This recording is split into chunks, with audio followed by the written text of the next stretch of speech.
Olá, meus amigos e irmãos do canal Retorno da Glória, que a graça e a paz do nosso Senhor e Salvador Jesus Cristo esteja sobre todos vocês. Bom, meus amigos, acontece que há poucos dias Taiwan relatou que cerca de 150 aeronaves da Força Aérea Chinesa entraram em sua zona de defesa e o país então considerou isso como um assédio por parte da China. Contudo, a China diz que Taiwan deve ser tomado à força se necessário for. E em contrapartida, Taiwan diz que é um país independente e que vai defender a sua liberdade e também a sua democracia, custe o que custar. E por causa disso, muitos analistas estão preocupados e também vários aliados ocidentais de Taiwan expressam essa mesma preocupação com relação à exibição aberta do poderio militar da China. E os Estados Unidos, que é o principal fornecedor militar de Taiwan, acabaram confirmando o seu compromisso com Taiwan e também criticaram a China por essas ações. E em contrapartida, Pequim, que é a capital da China, está culpando as políticas norte-americanas de apoiarem Taiwan com vendas de armas e também de enviar navios de guerra através do Estreito de Taiwan. E com isso, meus irmãos, a tensão só está aumentando entre esses países envolvidos. Bom, meus amigos, a verdade é que uma das maiores potências do mundo diz que vai invadir Taiwan e a outra maior potência falou: não façam isso. E sendo assim, alguns especialistas renomados acreditam que Taiwan pode ser um botão de start para a Terceira Guerra Mundial. Veja, meus amigos, os especialistas em geopolítica não descartam essa hipótese de uma Terceira Guerra Mundial, até porque a própria China já deixou isso meio que entendido nas entrelinhas quando ela mandou um recado bem agressivo para quem quiser tentar defender Taiwan. E uma dessas violentas ameaças foi feita ao Japão nesse mesmo ano de 2021, quando o governo chinês alertou os japoneses dizendo que se eles tentarem defender Taiwan, eles irão receber em seu território bombas nucleares muito mais potentes do que aquelas que foram lançadas em Hiroshima e Nagasaki. E diz o espírito de profecia: o tempo de angústia que há de aumentar até o fim está muito próximo. Não temos tempo a perder. O mundo está agitado com o espírito de guerra. As profecias do capítulo 11 de Daniel quase atingiram o seu cumprimento final. The Review and Herald, 24 de novembro de 1904.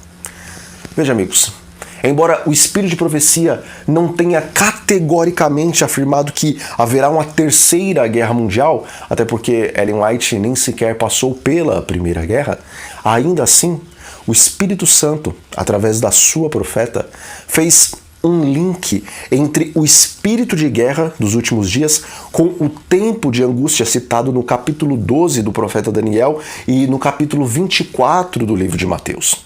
E além disso, o Espírito Santo, através da sua profeta, também linkou o espírito de guerra dos últimos dias e a grande angústia às cenas finais descritas no capítulo 11 do profeta Daniel.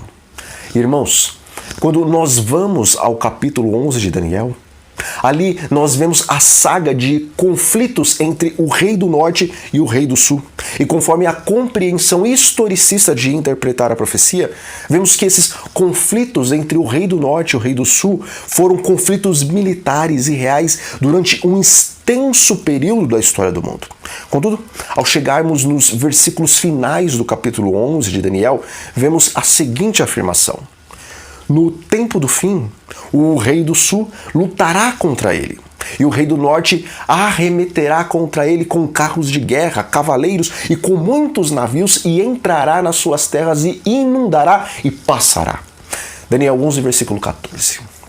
Veja, aqui nós entendemos que o rei do norte e o rei do sul também passaram a ter uma proporção espiritual, pois o rei do norte passa a ser o papado com o seu falsificado cristianismo e o rei do sul passa a ser as religiões e também as filosofias que se opõem às tradições da Igreja Romana.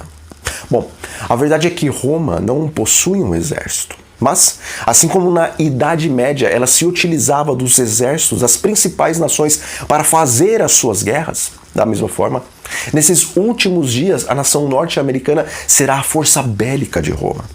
E sendo que a profecia do capítulo 11 de Daniel nos mostra que no âmbito espiritual as tradições de Roma vencerão, tanto o ateísmo como as demais filosofias e religiões que não se enquadrarem às suas tradições.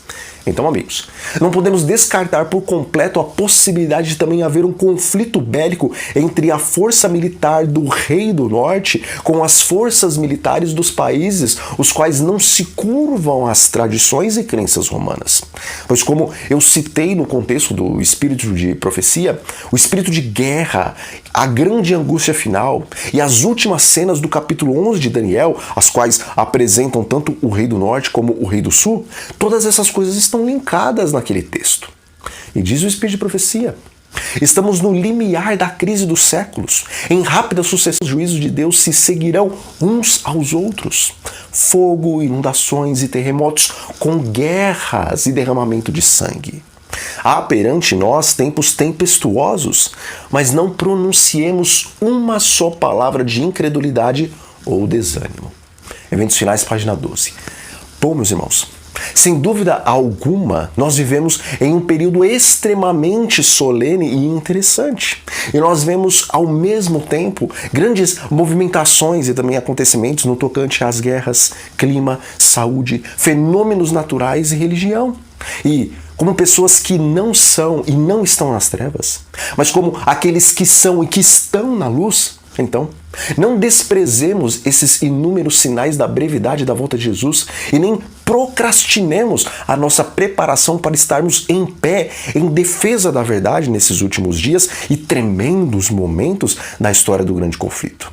Mas que nesse momento, meus amigos, nos apeguemos como nunca antes ao Senhor, rogando-lhe a presença do Espírito Santo em nossas vidas e também pedindo que o Senhor não permita que esses eventos venham a atrapalhar a nossa pregação da última advertência. Pois, mesmo sabendo que seremos perseguidos e também proibidos de pregar, nós não devemos desejar que a nossa liberdade religiosa seja abreviada. Pois, ao mesmo tempo que devemos orar e trabalhar para que o tempo seja abreviado, devemos orar para que a perseguição seja encurtada, a fim de termos mais tempo de paz para levarmos avante a obra de pregar o Evangelho do Reino. Bom, meus amigos, nós ficamos por aqui. Então, um grande abraço a todos vocês e até a próxima.